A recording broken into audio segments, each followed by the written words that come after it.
वहाँ जातीय आधार पर वोटिंग होंगे। ये अच्छी खबर है, ये शुभ संकेत है और भारतीय जनता पार्टी के हारने का कारण है। भारतीय जनता पार्टी जात बिरादरी के नाम पर न तो वोट करवाना चाहती है, न जात बिरादरी के नाम पर किसी को अधिकार देना चाहती है। वो वीडियो आपने देखा होगा और नहीं अगर देखा होगा तो मैं आपको दे दूंगा, ज़रा व्यूवर को दिखा दीजिएगा, जहां मंच पर मौर्या जी को डांट कर पीछे भगाया जा रहा। ठीक है, वीडियो वायरल हो रहा। अब सवाल ये पैदा होता है कि मौर्या समाज क्यों नहीं ये आवाज़ उठाए कि भाई हमारे नेता को आप मंच पर अपमानित करेंगे, मंत्रिमंडल में रहते हुए, उप मुख्यमंत्री रहते हुए उनके मनपसंद पीए को नहीं देंगे, उनके कलम से लिखे हुए किसी भी कार्य को होने नहीं देंगे। इस तरह से राजभर जी ने आरोप लगाया था कि हम नाम के मंत्री थे, हमें तो कुछ करने ही नहीं दिया जा रहा था, तो आखिरी में मैंने इस्तीफा दे दिया। तो जो स्वाभिमानी थे उन्होंने तो इस्तीफा दे दिया। अब जो निर्लज थे, जिनको कोई शर्म नहीं है, वो लगे रहे। लेकिन जात ये एक कटु सत्य है और जात के बेस पर पार्टी का बनना ये एक अच्छा संकेत है। उन जातियों का प्रतिनिधित्व होना चाहिए। लेकिन सर, आपने मंच पे भगाने की बात की, जो केशव प्रसाद मौर्य का वीडियो वायरल हो रहा, लेकिन ऐसे वीडियो तो अखिलेश के मंच से वायरल हो जो मुसलमानों को धक्का मार के भगा। मैं उसका भी जवाब दे देता हूँ आपको। केशव प्रसाद मौर्य उप मुख्यमंत्री हैं, उनकी कुर्सी मुख्यमंत्री के बराबर होनी चाहिए। उनको भगाने का मतलब है जातीय सोच की ये एक झलक है। अब आप अखिलेश यादव के मंच से जिस मुसलमान को भागते देख रहे हैं और धक्का मारते या हाथ हटाते देख रहे हैं, उसके पूरे डिटेल को लोग लें।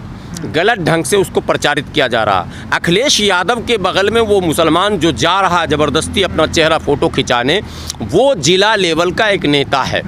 ठीक है, पार्टी में मंच पर जब बड़ी रैली होती है तो पार्टी तय करती है कि किसको किसको आना है और किस किस सीटिंग पोजीशन में बैठना है।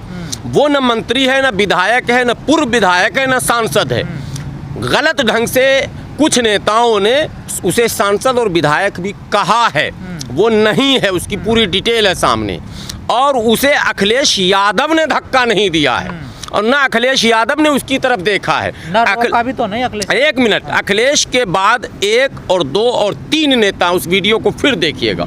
और तीसरे नंबर का जो नेता है वो असल फ्रेम में आना चाहता फोटो में, और चौथे नंबर पर वो मुल्ला जी हैं, वो फ्रेम में आना चाहते हैं। तो वो तीसरे और चौथे नंबर का नेता की हैसियत भी तीसरे और चौथे ही नंबर की है। वो उन दोनों का विवाद है फ्रेम में आने के लिए कि अखिलेश जी के साथ मेरी तस्वीर आनी चाहिए। वो कह रहा मेरी, तो उसने ऐसे हाथ करके उसको फ्रेम से बाहर का। आप बताओ, आपको नहीं पता जयंत ने जो धक्का दिया। अब मैं वहाँ भी आ रहा हूँ। और जब अखिलेश जी को ये सूचना मिली तो आपको बता दूँ कि उस व्यक्ति को बुलाकर ऑफिस में अखिलेश जी ने उससे बात की, फ़ोटो खिंचवाया और उससे कहा कि जिसने भी ये हरकत की गलत की, ऐसा नहीं होना चाहिए। ये खबर लोग तक नहीं पहुंचा। वो व्यक्ति को बुलाकर ऑफिस में उससे फिर से तस्वीर खिंचाया अखिलेश जी ने, अपने बराबर में बैठाया। अखिलेश जी अभी मुख्यमंत्री नहीं हैं और वो बंदा विधायक और सांसद नहीं था। अब जयंत चौधरी के इस पर आइए। जयंत चौधरी ने जिसको धक्का दिया वो कौन था भाई? सांसद था कि विधायक था? 2 बार का विधायक था। 2 बार का विधायक था। तो है कहाँ अभी? वो अभी है कहाँ? वो क्यों नहीं कैमरे के सामने आया?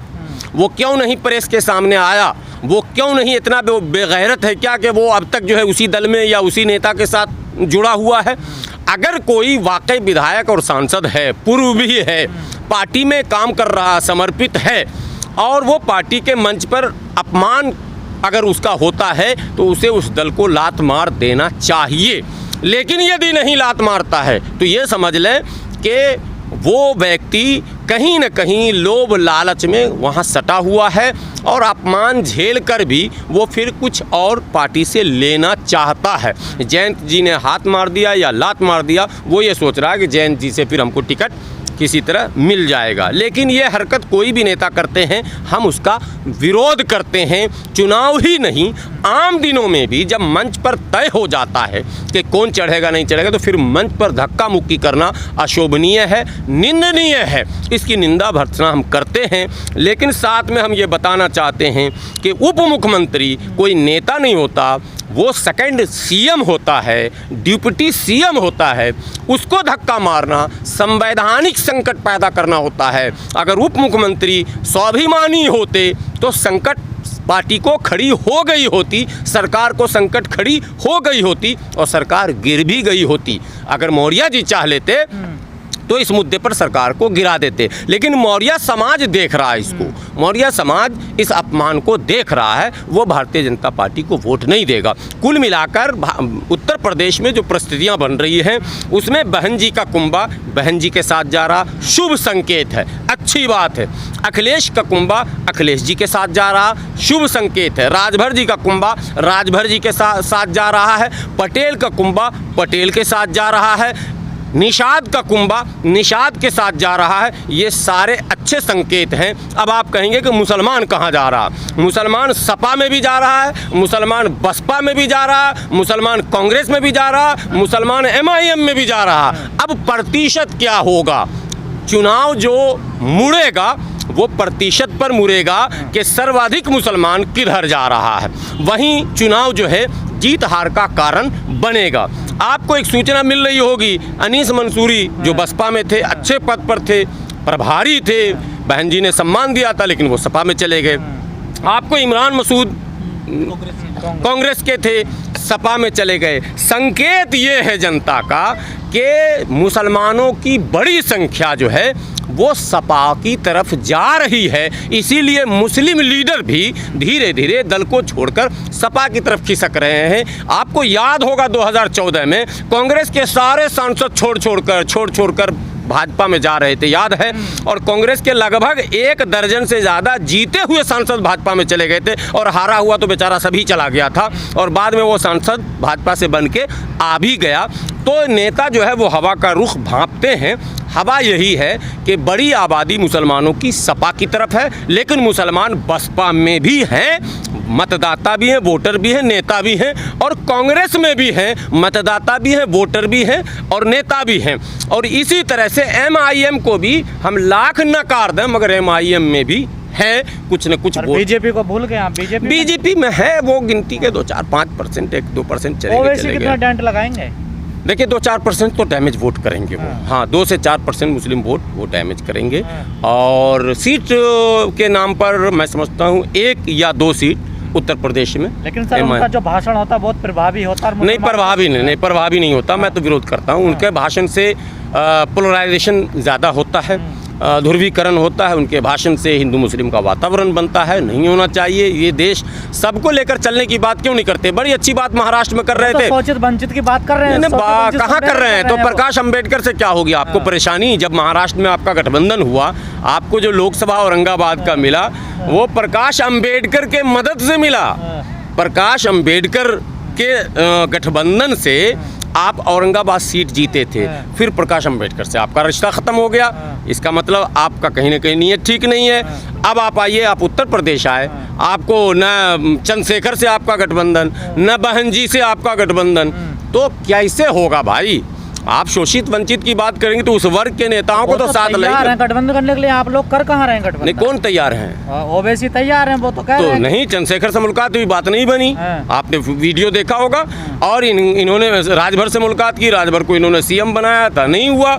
तो ये सब चीज़ समझिए कि मामला कहीं ना कहीं इनकी नीयत में खोट है। और हद ये है कि जो मुस्लिम बेस पार्टियाँ जैसे पीस पार्टी है, मुस्लिम मजलिस है, क्या मुस्लिम लीग है, इन पार्टियों से भी इनका गठबंधन नहीं हो रहा, तो इनके नीयत में खोट है और इनके भाषण से पोलराइजेशन बढ़ रहा है। सर वो कह रहे हैं कि धक्का खाने क्यों जा रहे हैं? मेरे कंधे पर बैठो, मैं कंधे पर बैठाने के लिए तैयार। नहीं, कहाँ पर कंधे बैठेंगे? नहीं, ओवैसी कंधे पर नहीं बैठेंगे। इतना कंधा मजबूत ओवैसी का नहीं है। ओवैसी के कंधे के पीछे जो है कंधा वो वही है जिसके गाड़ी पर हमला का मामला चल रहा है। कमजोर है क्या? 7% वाले को मुख्यमंत्री बनाने के लिए तैयार है, 20% वाला कोई डिप्टी CM भी नहीं, मुसलमान क्यों? फिर वही बात, हम मुसलमान की बात ही नहीं करते। मुसलमान बोलेंगे तो फिर हिंदू इतना कमजोर है क्या? नहीं, हिंदू इतना कमजोर है क्या कि वो 20% 18% वाले को बनने देगा? हिंदू इतना कमजोर है क्या? आपने कहा जाति के आधार पर। नहीं, वही तो मैं ला रहा हूँ। मुसलमानों में भी मैं कम वैसी हिसाब से कह रहा हूँ कि आप अंसारी को आगे बढ़ाओ ना, मंसूरी को आगे बढ़ाओ ना, राइन को आगे बढ़ाओ ना, हलालखोर को आगे बढ़ाओ ना, चमेला को आगे बढ़ाओ ना, झोजा को आगे बढ़ाओ ना, मिनशिकार को आगे बढ़ाओ, मीरासी को आगे बढ़ाओ, नट को आगे बढ़ाओ, बक्खो को आगे बढ़ाओ, डफाली को आगे बढ़ाओ। अरे साहब, घोसी को बढ़ाओ, गद्दी को बढ़ाओ। कितनी जातियाँ, किसी का नाम नहीं लेते। वो इस्लाम में बिरादरी नहीं, ये शब्द कहना जो RSS है ना, वो भी जाकर कहता देखो वैसी कारण मुसलमानों एक हो जाओ। इस्लाम में बिरादरी, तुम बिरादरी करते हो, तुम मौर्य बनते हो, तुम यादव बनते हो, तुम घोसी बनते हो, तुम जाटव बनते हो, नहीं हिंदू बनो। आप समझ रहे हो? हम कहते हैं नहीं, ये नहीं होगा। आप ओबीसी का क्यों विरोध करते हैं? हम इसलिए विरोध करते हैं कि सर्वजन नेता नहीं है वो। अरे मुस्लिम जिसके हैं उसके हैं। मुस्लिम का नेता कौन होगा? हिंदू का नेता मुस्लिम का नेता नहीं, तो देश का नेता चाहिए। देश के नेता नेहरू थे, देश के कौन है? यादव का नेता कौन है? फिर वही तो मैं कह रहा हूँ, दलितों का नेता हो सकता था, तो मुस्लिम में भी तो दलित है, उसका नेता बनिए ना भाई। बात समझे नहीं? तो वो बनने आ रहे हैं, आप अपना नहीं रहे हो? नहीं नहीं नहीं, ये लोग मनुवादी हैं। ये मुस्लिम के नाम पर सभी मुसलमानों का वोट लेकर आजम कैसे बन जाता है नेता सपा? आजम क्यों नहीं बनेगा? आजम कॉमन इशू पर बन रहे हैं ना। समाजवाद एक नारा है, बहुजन समाज एक नारा है। मुस्लिम हिंदू कैसे नारा हो जाएगा साहब? मुस्लिम हिंदू के नाम पर कैसे आप गोलबंद करेंगे? मुस्लिम के नाम पर गोलबंद करने का मतलब है कि हिंदू के नाम पर गोलबंद होना आप चाहते हैं या करवाना चाहते हैं। हम कहते हैं आप जाति की बात करो, पिछड़े मुसलमानों और पिछड़े हिंदू एक हो जाओ ना भाई। दलित मुस्लिमों और हिंदू दलितों, मतलब सो कॉल्ड हिंदू दलित, दलित से पूछे तो वो कहते हैं मैं हिंदू ही नहीं, लेकिन गिनती में वहीं जाते हैं वो। तो वो अगर दोनों दलित वर्ग जो रियल में एक है, उसको एक करने का प्रयास आप नहीं कर रहे हैं। सत्ता वहाँ है और आप मुस्लिम रखते हैं, इस्लाम रखते हैं, तो वहाँ भी हिंदू होता है। उसका खमियाजा सिर्फ मुसलमान को नहीं भुगतना पड़ रहा, दलित को भी भुगतना पड़ रहा है। इस 5 साल की सरकार में ईमानदारी से बताइए, दलितों पर अत्याचार हुआ या नहीं? मुसलमानों पर अत्याचार हुआ या नहीं? लेकिन आंकड़े बता रहे हैं दलितों पर अत्याचार सपा सरकार में ज्यादा हुए, योगी सरकार में नहीं। ये एक अलग आंकड़ा। सपा सरकार में अगर हुआ तो सपा सरकार में उसको झटका दिया सरकार लोगों ने। ये सरकार जो गई 2012-17 वाली, तो वो गई इसीलिए कि कहीं ना कहीं तो कुछ समाज में था ना रोष भाई। अगर अखिलेश यादव के खिलाफ रोष नहीं होता तो 17 में अखिलेश काम बोलता है तो काम पे ये हो जाता। कहीं ना कहीं सामाजिक समीकरण, ताना बाना, दलितों का अधिकार और मुसलमान भी बहुत संतुष्ट नहीं था। लेकिन दंगे कितने नुकसान करेंगे? नहीं, वो सब मैं बता रहा हूँ कि वो सब फैक्टर था, मुजफ्फरनगर फैक्टर था, वो सारी चीज़ें थी। लेकिन स्थितियाँ बदलती रहती हैं, हर वर्ष स्थितियाँ बदलती हैं, फिर बदली हैं। अभी जो चुनाव हो रहा है इसमें अखिलेश ही वो चेहरा है जो सीधे सीधे योगी को चुनौती देता हुआ नजर आ रहा है। गठबंधन की सरकार बनेगी या फिर नहीं? सरकार तो गठबंधन की बनेगी, पूर्ण किसी की नहीं बनेगी।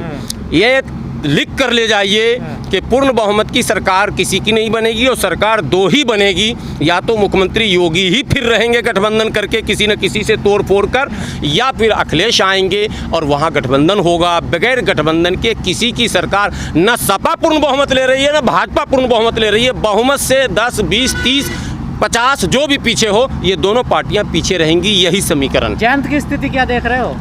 10-12 सीट जीत जाएंगे वो। तो 10-12 सीट दें अखिलेश उनको?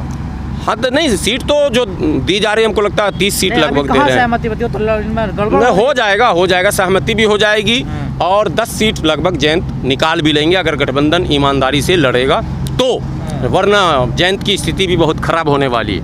अगर गठबंधन नहीं होगा तो जयंत का मामला 2019 वाला और 17 वाला होगा, कहीं कुछ नजर नहीं आएंगे। ये सच्ची बात है। लोग हवा में उड़ने लगते हैं।